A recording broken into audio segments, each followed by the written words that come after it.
This is the Soul-Filled Sisterhood podcast, and I'm your host, Nicole Burgess, licensed marriage and family therapist and an empowerment mentor for women. The information shared in this podcast is not a substitute, nor is it to convey professional, psychological, financial, or medical advice. If you could use such services, please seek them out from someone you trust.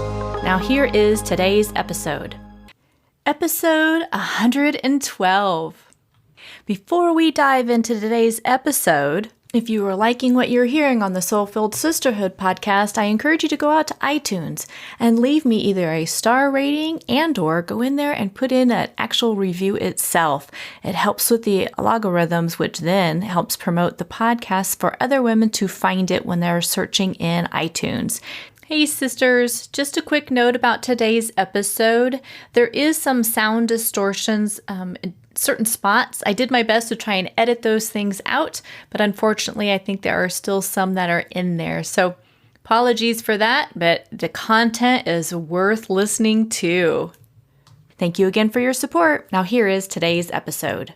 Well, welcome sisters. Oh my goodness, I have been waiting to have this conversation with my upcoming guest and share it with all of you. I think it is so, just time importance for everything that is going on in the world today. So my guest today is Rebecca Ladine, and she is an MS and SEP. Rebecca has spent 25 years in the field of embodied well-being. After working in therapeutic mindfulness for over 15 years, she studied mind-body medicine at Saybrook University and conducted clinical research in somatic self-regulation. Based on her extensive research in mind-body medicine, her comprehensive training with SETI, and her decades of professional experience, she authored, and what we're going to talk about, The Mind-Body Stress Reset, with a foreword by Kathy Kane and endorsed by Peter Levine.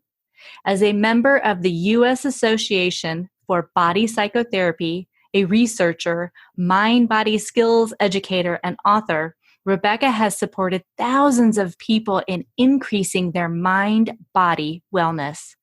Rebecca works with all forms of trauma and dysregulation and is particularly skilled with anxiety, overwhelm, persistently high activation, and developmental trauma.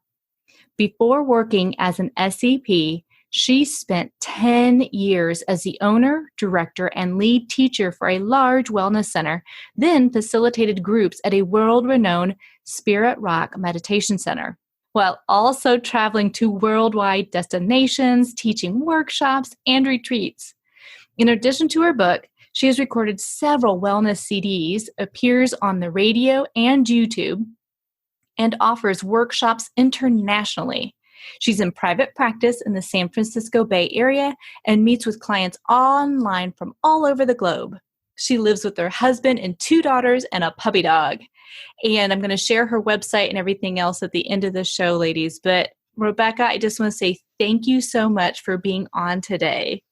Thank you so much. It is so nice to be here. I'm also really looking forward to this conversation.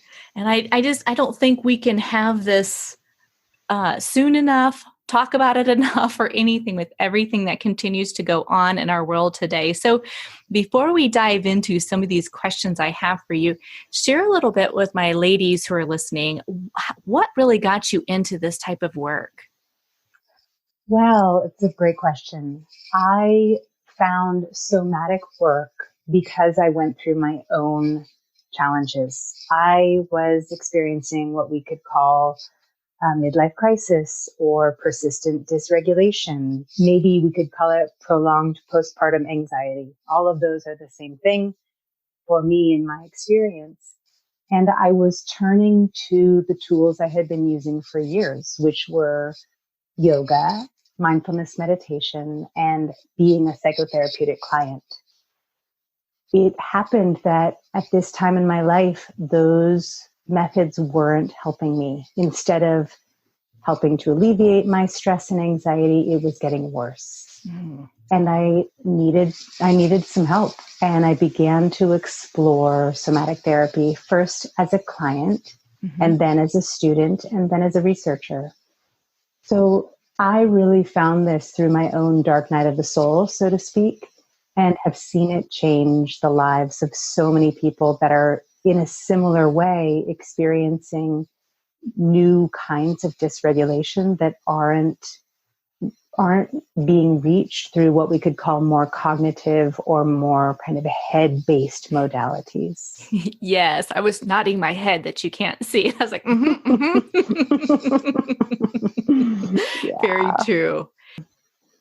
So, Rebecca, before we go a little further, share just a little bit, like what do you mean by somatic work? I know what that means, but I know some of my listeners may not be familiar with that word. Mm-hmm. Yeah, so we're working with the body to access the nervous system, which is our unconscious experience of whether or not we feel okay, whether or not we feel safe, whether or not we feel like we can be here and think clearly and trust what's happening. So when we're using the body as opposed to the mind by itself, because I do want to make clear that somatic work uses the body in partnership with the mind. We're attending to our felt sense. We're accessing the way that we can communicate from the bottom, being the body, up to the brain. Things are okay.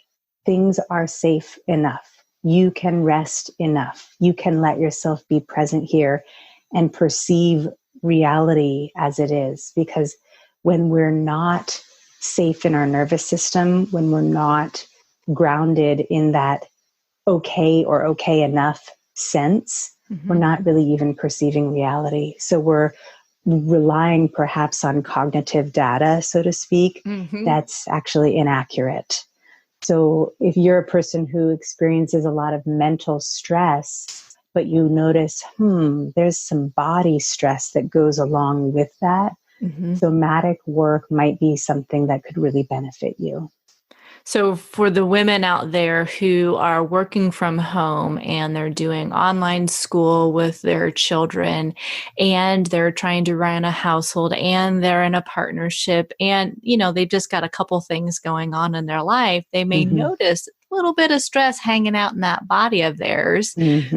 And then, like you're saying, it can really distort some of the thought process as well. But like if your shoulders are up to your ears and everything is crunched in, you're kind of in that disempowered, stressed out state. And then we can get into that. I know you talk in the book, kind of that tunnel focus with our thoughts, like everything is coming unraveled. Oh my gosh, what we're doing. And so this is where some of the body work, the somatic work can help us learn how to regulate a little better because we're paying attention to our body. That's right. And on the lower end of things, we're going to experience shoulders up to our ears. On the more extreme end of things, we're going to experience my heart is racing, but I'm actually just sitting in a chair. And my stomach is in knots, but all I'm doing is answering emails. These are really important indicators that the stress is so rooted in the body that we need to attend to the body in order to change the stress, not just kind of think about it or kind of talk to it, so to speak, through the mind. Beautiful.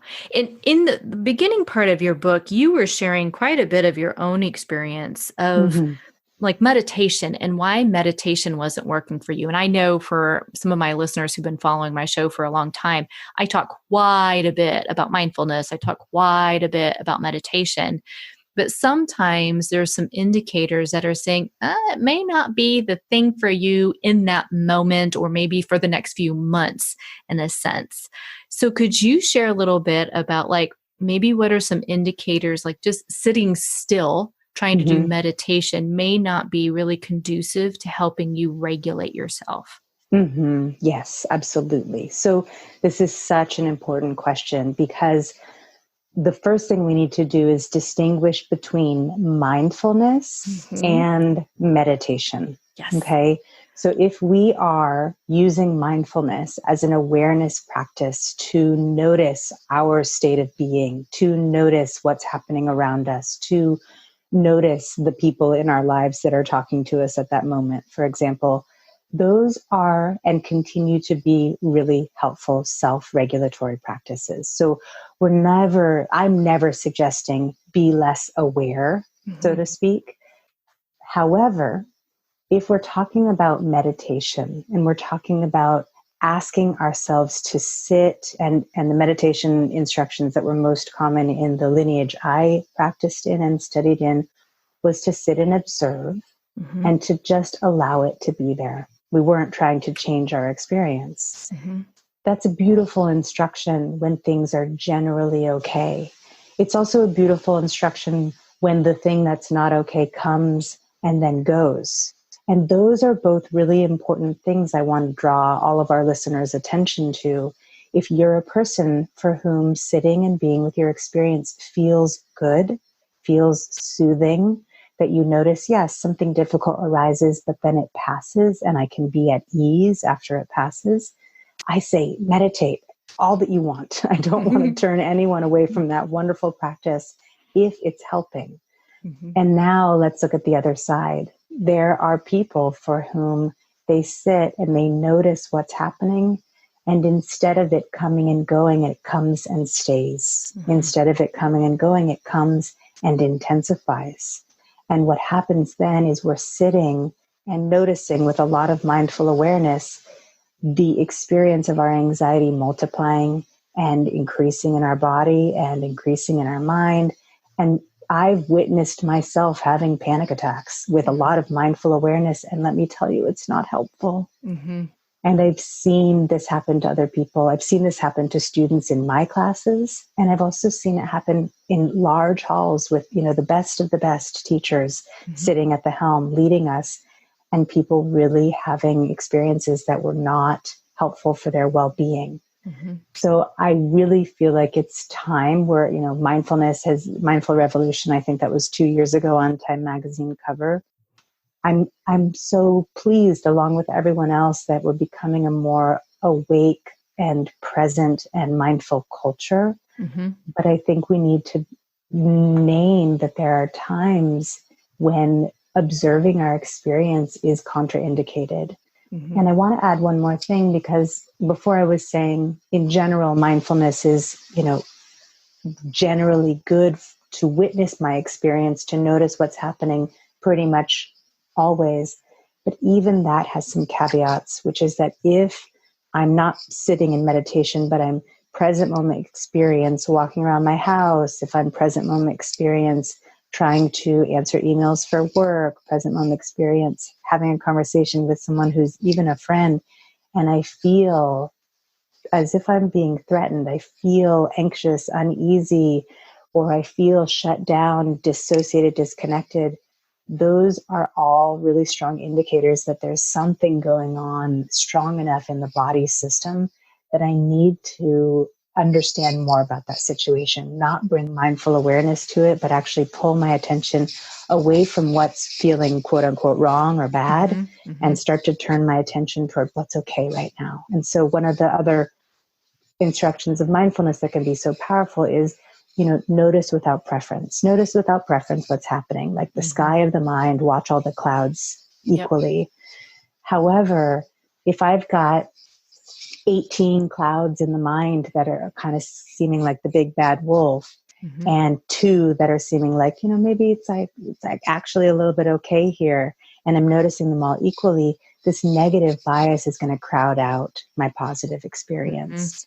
And so I might, if I'm predispositioned toward anxiety, I might need to really thoughtfully turn my attention away from those 18 negative experience clouds and say, okay, those are true and they're important, but I also, right now, I need to focus over here. Right now, I need to be biased towards positive, biased towards what's okay, what's going to help me take a deeper breath, settle into my body, stop shivering, stop having a knot in my stomach, whatever the case may be. So I think we have to look more carefully and with more clarity about our unique individual experience, present moment experience, about how is this practice affecting me right now?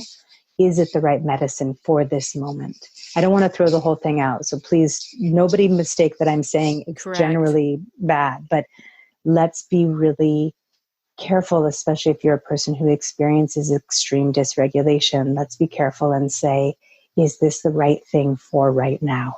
Well, it sounds to me what you're talking about, Rebecca, too, is almost like on a scale, right? Like from like, for example, like 1 to 10, with 10 being the highest, 1 being the least. And like what you were saying with that distinction of meditation, like, oh, I can sit there, things can come and go and it's okay. But if I am chronically stressed out and my heart is really racing and I'm really just struggling with this, maybe it's because there's been some past trauma stuff and you're not too sure what is really going on. But if you're way up there and it's leaning towards that panic attack, it's like, yeah, that's where it's contraindicated of saying, no, there's something else that I need to do differently. So let's shift a little bit and talk again. In your book, you've got some just beautiful ways you're explaining the brain, everything, and we're going to get into more of these things. But one thing you talk about is breath work. So share a little bit then with like, what is this brain breath and how does that stuff work? How does that impact the brain if we're breathing? And it's not just our normal breathing. This is on purpose breathing in a sense. Yeah.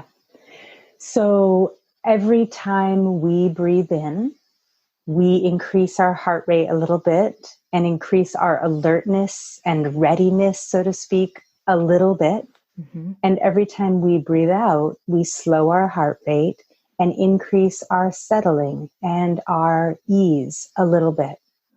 That dance between those two, that relationship between those two is really important for our felt experience, for our somatic regulation. When we are inhaling and gasping and or exhaling incompletely, therefore the next breath can't be full, robust, mm-hmm. we're sending slight messages to the brain that, based on our evolutionary experience, maybe things aren't okay, right? The brain is kind of sensing, so to speak.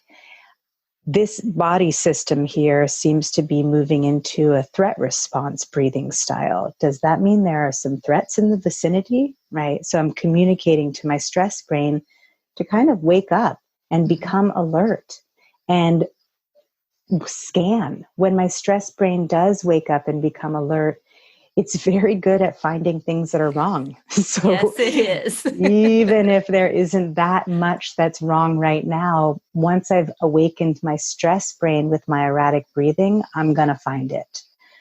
So when we're talking about communicating to the brain, I talk about in the book, I talk about sending those positive messages or telegrams from the body up to the brain. Mm-hmm. And one of the ways we can do that is through this rhythmical, slow and low breathing.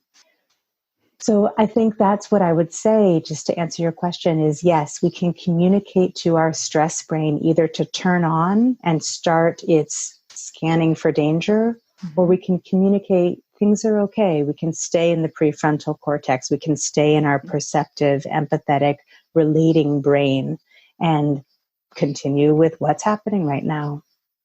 And in the book, you talked, there's like various types of breath work. And again, I don't want to get into all the specifics because it truly is in your book, but can you share a little bit, like you just talked about like the slow and low breathing, that's kind mm-hmm. of one, but mm-hmm. there's some other techniques as well. Can you talk about that a little bit? Yeah, I'll mention a few. And I appreciate what you said because I go into so much more detail in the book, and I want to make sure that people have the full picture before they kind of grab a tool and start to use it without having more information about it. But mm-hmm.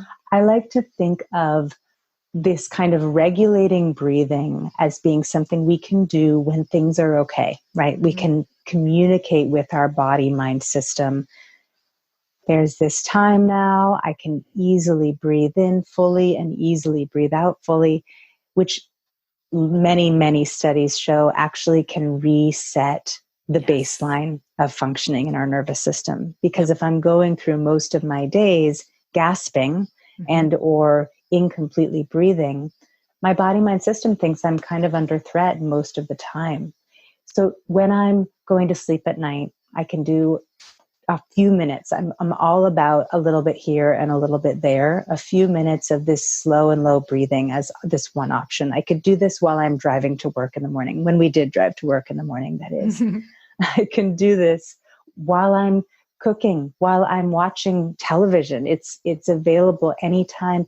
And it's this moment to communicate from body to mind this is a relationship where the body can move a little bit into readiness and have this really skillful way to come back down into this ease and rest. There's then a bridge between the two that's really well built and easy to navigate, which is important. The other style is what I call in the book rescue breathing. And so that's when I'm in a stressful situation. I'm no longer just lying in bed and reminding my body about its capacity for full breaths. I'm actually, feeling like I might be getting in an argument with someone that I care about, sensing that the quarantine is going to last longer, watching the news, what have you. And I'm noticing I'm starting to breathe erratically. Right then and there, I can take just a few breaths, focusing. I like to focus deeply on that exhale, empty the breath so that the lungs are able to relax, and then naturally fully inhale and let the breath come in. And then again, focus fully on that exhale, because remember that breath out is the one that moves us into that parasympathetic, the one that moves us into that rest, ease, things are okay state. So I really want to emphasize that when I'm feeling like my gas pedal might be revving the engine here, I might be starting to move into stress reactivity. Yeah. Those are two basic ones that I think I can share here. Beautiful. And again, I like that here's a couple of like an overview, but for both of them, especially the slower one where you're like practicing at different times, those become like the habits where you're really checking in with yourself. And I love that, because you can be at work and starting to feel that tension. It's like, oh yeah, take those much deeper breaths in, and like you're saying, exhaling out, where it's sometimes I will tell my clients, like, exhaling where your belly button goes to your backbone. Imagine that all exhaling all the way out versus your chest breathing, which is more of that hyper focused, hyperventilating, because you're short breathing. Then the other one was, it's, that more of the rapid of just really, again, practicing that as well for the times where you're feeling a lot more unsettled. And you've got two of these, I call them like you stick them in your toolbox. Like, man, I practice this one on a regular basis, and then I only use the other one as needed. That's right. Exactly. Yeah. And so the foundational practice for the breathing really is when things are okay. That's when, like I said, you're building that bridge between the inhale and exhale, where the body begins to understand, hey, there's a relationship here. Yes. And this is what we need. We need to be able to move from this increased heart rate, this increased readiness, to this resting heart rate, to this place of ease. That link sets the foundation for all of the other recovery pathways that we're going to talk about today and that I talk about in the book. Yeah. Because we know human beings are very good at getting into stress reactivity. We don't really need any coaching with that. This is all about how to come back out of stress reactivity. We just haven't, really as a species over thousands of years. I'm laughing because yes, it's like it is just from beginning. It is, yes, we are really good at being stressed. Yeah, we haven't given the recovery pathways enough of our time and attention over the course of human existence, so to speak. So now's the time. Now is this is what we need. Yeah. Yeah. And I know for some of my clients or some of my listeners too, I work a lot with the highly sensitive women as well. And they get overstimulated really quickly due to that really deep processing and feeling things really deeply. And just what you're talking about, practicing this self-regulation through breathing can really help them get grounded. And I know you talk about even in your, intro that I was reading, that embodied state. And it means, I use that word a lot. I know people who are outside kind of the clinical field, they're like, what does embodied mean? It's like being in your body, being really grounded in your body and in your moment. That's how I define that to them. And yet when we're way up in our head, we're in that stressed induced, oh my gosh, saber-tooth tiger is coming after me, whatever. And it's like, no, it's not. Let's get you back down into this. So I just love how these breathing techniques can really help them get back into that state of, okay, what's my next step? Or that I am safe and that it's, you talk about it here, I'm kind of jumping here for a second, but you talk about in the book, like that tunnel vision, when we're so stressed out, we don't see solutions to things. We only see problems. And so when we get back into that more self-regulated state, the more grounded state, all of a sudden we can now see there are other options, other choices, other opportunities versus everything's coming at you.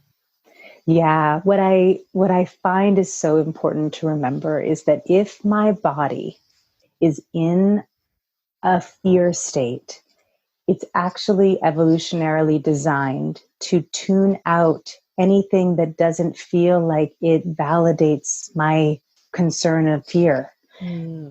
So I joke about in the book that, if I'm seeing 5 tigers coming over the hill toward where I'm living, my eyes don't take in that there's a beautiful orange sunset behind them. Like, it doesn't matter at that moment. And so evolution has us programmed to tune out anything that isn't in the category of threat. I feel fear and I immediately start to look for what might be threatening. What happens in our modern day is I feel fear and I go right into that evolutionary brain and I start to look for what might be threatening. And there could just be a few things that are difficult. Like, oh, I didn't send in my census yet. Oh, I haven't, got any clean masks for tomorrow. These kinds of things for our current situation. And that is going to amp up my system. Whereas, hold on now, everything else is okay. I just had a nice breakfast. I did the dishes. My family is fairly quiet and they're all involved doing something right now.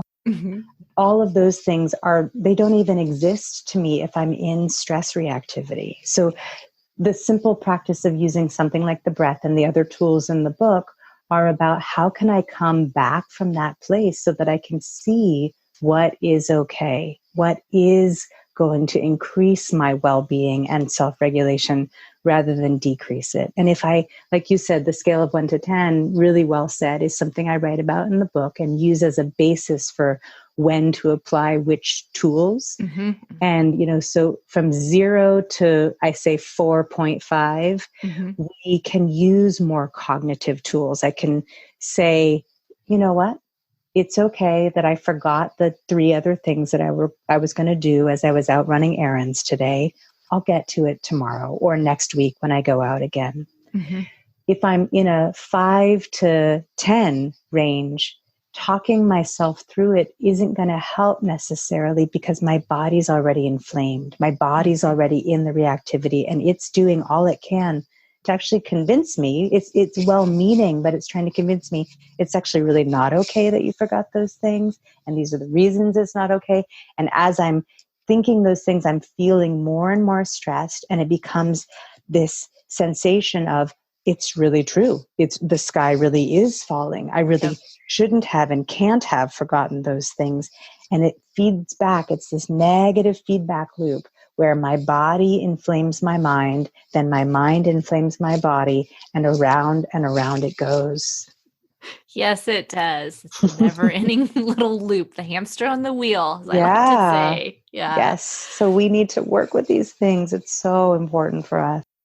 Well, and this takes us right into the next area that we were going to talk about too. Share a little bit. And again, this is all in the book. And I just love how you've got your book laid out because it just continues to build upon these skills and tools and just the way you use it. And I truly love your sense of humor in the book too. There's a lot of times I was just giggling. I'm like, oh, she said that. That's so funny. But I just love it. It's just, you put your readers at ease. But talk a little bit about that use of imagery and the stress brain then. Yeah. So I'm glad you picked up on the humor. It was really important to me to bring in a sense of levity because this is a heavy topic. And hey, any of us who know extreme anxiety, extreme dysregulation, and overwhelm, we need some moments to laugh and let the steam off a little bit. It's really tough. So yes, it's not just kind of a slog through, oh, this is a feeling of difficulty and how can I work with it? But it's really also about laughing at what it is to be a human being and also understanding how can I help myself? What can I do about it? Yeah. So imagery is particularly fascinating for us human beings because we have these incredible, vivid imaginations. And with these incredible, vivid imaginations, we can create and invent all of the wild things that we have in this world. Who would have thunk it? Who would imagine we'd come to this place? And yet we can also scare ourselves quite a lot. We can actually convince ourselves of worst case scenario quite easily with these vivid imaginations that we have. So something that's interesting about the way our imagination works is that when we are at ease, when we feel okay, we are far more likely to have just kind of subtle images pop up in our mind. They're not even conscious. They're just little associations with what I'm seeing and who I'm talking to that are soothing, that lend themselves to the ease that I'm experiencing. And the opposite is also true. So when I am stressed, triggered, afraid, overwhelmed, I am going to involuntarily begin to imagine things that are scary and begin to picture things that are dysregulating. And so once again, here's this negative feedback loop. I've got this yucky feeling in my stomach, and in come these images that are alarming, and up goes my heart rate, and the images get more difficult to process, and around it goes. I talk about in the book this funny thing that it happened to me right here in the hills behind my house.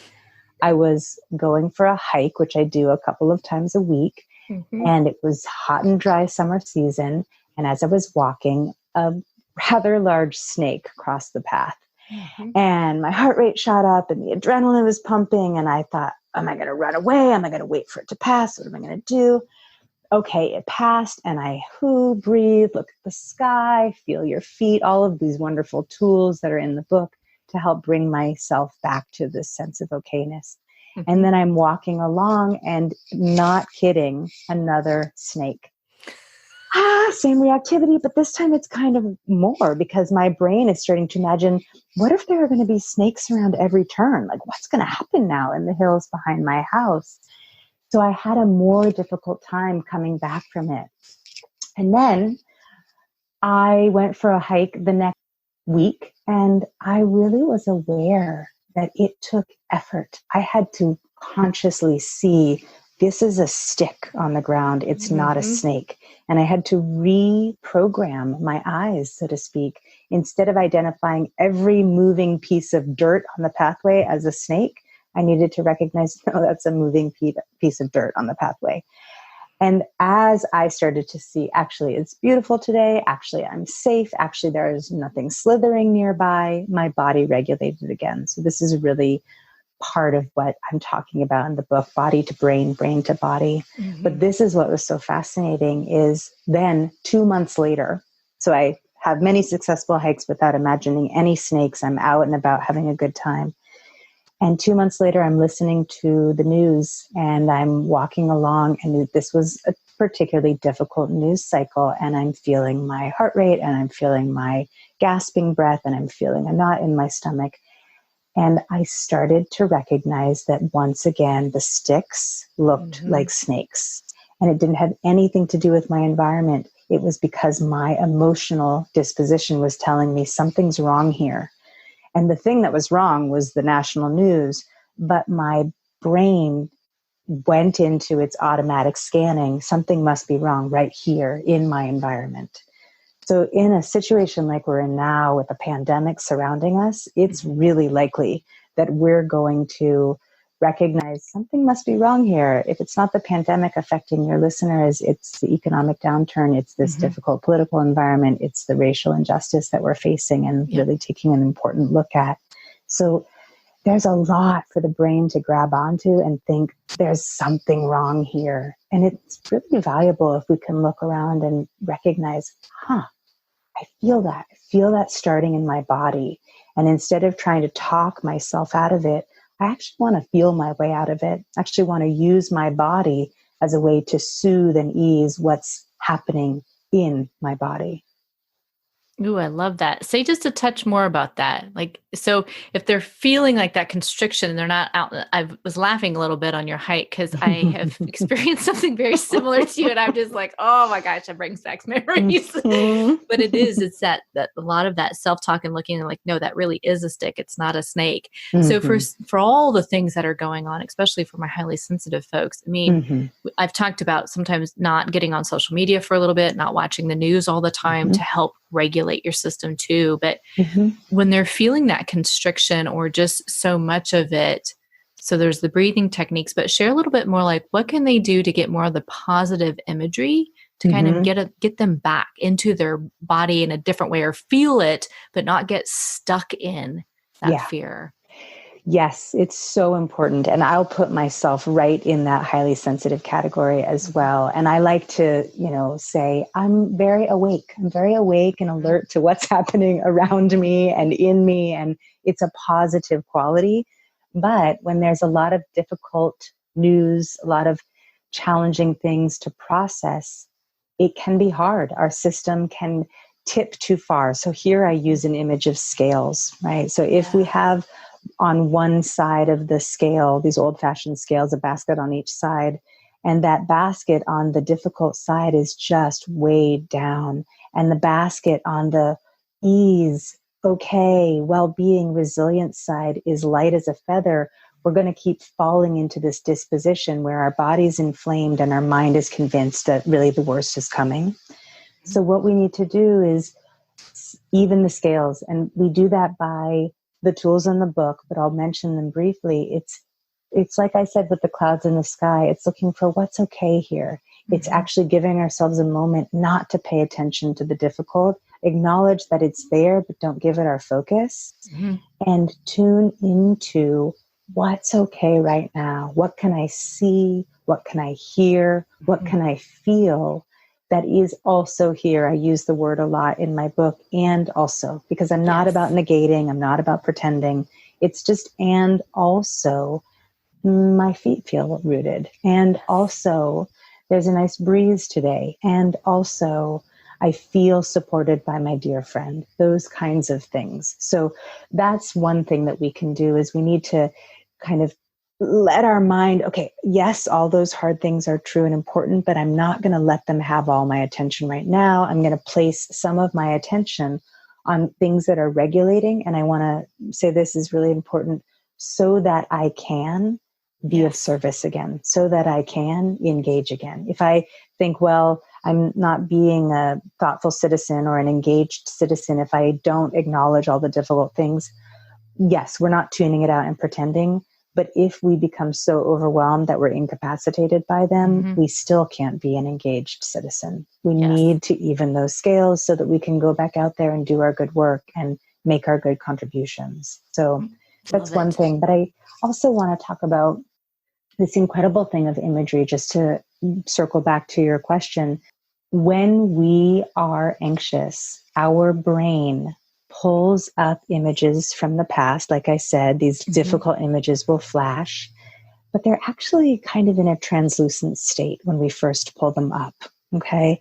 And Mhm. so our images are taking a cue from our body. I'm pulling up this image, it's kind of in a translucent state, and my state of being is going to dictate how difficult or not difficult that image is in my mind's eye. The Mhm. simple example I use for this is, the fisher person who, when they first caught a fish, it was 5 inches long. Then the next time they told the story, it was a foot. Then it was 2 feet and bigger and bigger and bigger. And innocently, that person's excitement and their positive adrenaline is really making that image in their mind grow larger. It's just, Mhm. it seemed with all that excitement like it was 2 feet long, even though it was actually 5 inches. Mhm. So the same thing happens for us with our difficult images. I pull it up, my body feels fear, and it's going to become worse. This is something that I talk about a lot in the book, which is a Mhm. really powerful tool. When I pull it back up, I have a chance to work with it differently. I have a chance to add in aspects of it that I haven't focused on before, or even aspects of it that weren't there, but I wish had been, and Mhm. let the image affect my body differently. I'm never changing history, but I Right. can change the way history feels to my body, which is really important. So I say my mind will always know what happened, but my body won't have to be so inflamed every time it remembers it. Well, and I like too that to me that's very self-empowering, right? It happened, yes, that whatever that was in the past truly happened. And you're right, our mind doesn't forget these things. Yet in this moment, it's like I don't need to relive it exactly that same way. I get to really honor and say, how can I do this differently for my own well-being? And so that I can truly move forward. So I love the different techniques, that you've listed in the book to help with that as well. Yeah, it's really what you said. It is for our own well-being. And it really is that these negative images, when we haven't worked with them, we can call it imagery reconfiguration. When we haven't reconfigured them at all, the difficult images can overpower us. And we have a chance, like you said, to re-empower ourselves. We're not making up things that aren't true, but our body is actually making up things that weren't true when it's re-remembering again and again and amplifying the story, right? So we want to turn it back toward evening at those scales, turn it back toward having our body feel more resilience and more support than it did back then, so that when I remember it today, it doesn't feel like it did then. I think it's important for us to remember that the stress brain is a terrible timekeeper. So every time I pull up my difficult memories, they feel like they're happening right now. It's always now in the stress brain. And so if I want to get that memory out of stress brain category or compartment, so to speak, and into my more kind of frontal, yes, it's part of memory, but it's not part of trauma, or it's not part of extreme stress, I can do that with imagery. And it no longer feel like when I pull it up, I have a somatic response to it. I can just remember it, and my body can feel totally okay and safe in this moment while I remember that thing that happened before. That's what imagery reconfiguration can do, is let me know that was actually before. It's not right now. And I think that's a really powerful part of the way we can work with imagery. Oh, it is. I just love it. I mean, there's so much in your book, and I know I'm being very conscious of the time too. I'm like, oh, there was a couple other areas, but I'm like, oh, we're getting so close here towards wrapping always it more up. To say another time. Yeah. And for ladies though, again, I'm going to have Rebecca's, website, which was Rebecca Ladine, and it's REBEKKAHLADYNE.com. All that will be in the show notes as well, along with the link to our book and everything, because it's just chock full of information to really help you. And it's just another, just more ways to use your body differently to help you manage stress, work through some things, and overwhelm. That's the other one that really can help you work through that. But before we head off, Rebecca, I'm really curious. Share, a lot of times I will ask my guest, so who has inspired them or what their self-care techniques or things that they do for their own selves. And I'm curious for you, what are some of your true self-care techniques that you kind of use on your regular basis? Definitely heard you hiking, just right outside your kind of back door there. What else do you do that really takes care of you? Yeah, that's such an important question. I'm glad you mentioned it. Self-care is healthcare. That was the motto of my graduate school program. And it's so important to take care of our well-being. It's a responsibility. I say to my kids, it's the gift of the pleasure of owning a body means that you have to take care of it. So I use these self-regulatory practices every day. So in the book, we're talking about seeing and sensing, right? Yes. We were talking before about orienting to what's okay, orienting to things outside of you that bring a sense of ease to the body, and things inside of you that bring a sense of ease to the body. I do that practice a few times every hour, probably. It's 10 seconds, it's 30 seconds. It's just coming back in, coming back to me. I'm breathing, I'm using rhythmical breathing, the kind of just a minute here, a minute there, all the time. Just enjoying the pleasure of the breath, just sensing the way that I can link up that bridge between my inhale and my exhale and remember my recovery pathways. I'm using imagery reconfiguration regularly. I'm playing with the images that are involuntarily showing up in my mind and letting myself, sometimes it's all fantasy, letting myself really play with it in ways that feels really soothing and delicious and good. And sometimes it's just little tweaks, little remembering aspects of it that I didn't focus in on before.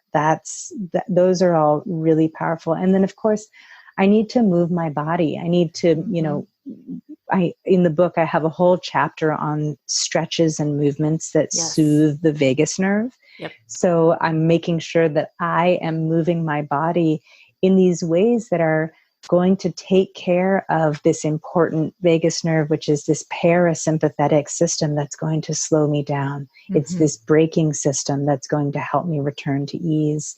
That is so important for me. So those are the primary ways, in addition to eating well and drinking lots of water and all those, and sleeping enough, all those good things. Those are all happening for me all the time so that I can feel well. It's really essential. Well, and what I love so much about so many of my guests, it's, you really do walk the talk. And that's what is so important, that having that integrity. I mean, you've done all this research, you've done all this work, you've written a book, and it's like, I do what I talk about because that, it has helped you so much. So many of the people that you've worked with over the years. And it's like, why would I not do it? Because I know it works. Absolutely. Yes. I am seeing it in myself and I'm seeing it in my clients all the time. These are really essential building blocks for wellness, in my opinion. That's how I have found them to be. So I really encourage everyone to play with these tools, learn more about them, and find your way. I'm really all about each of us finding our own way. There's no prescription that someone else can give you. It's about listening to your felt experience and discovering which practices and which ways of being increase your sense of okayness, increase your sense of safety. So absolutely. Yeah. There's not just a one size fits all. I don't believe that either. So not at all. I love it. And ladies, I forgot to add too, I will have all of Rebecca's social media links and all that good stuff as well in the show notes. So I just want to say, Rebecca, thank you first and foremost for all the work that you're doing in our world. Thank you so much for having written this book for people who globally can just access you a lot easier if they can't, work with you personally, but they have a way now to really work on reducing the overwhelm and the anxiety and stress in just a very different way. So just want to say thank you so much for being on and doing the work that you're doing. Oh, well, thank you so much. It was great to have this conversation with you. And I appreciate your support of the book. I wrote it for people who are suffering, and I just want people to find it. I want them to know about it and to know that there are things they can do to help reduce their suffering. It really is possible to come back from extreme stress and anxiety. Yes. Thank you for listening. If you haven't already, I invite you to go out to iTunes and please leave an honest rating and review. In the podcast world, this really helps other women find the podcast and they can see if it resonates with others out there. So I really appreciate all your support and leaving me a rating.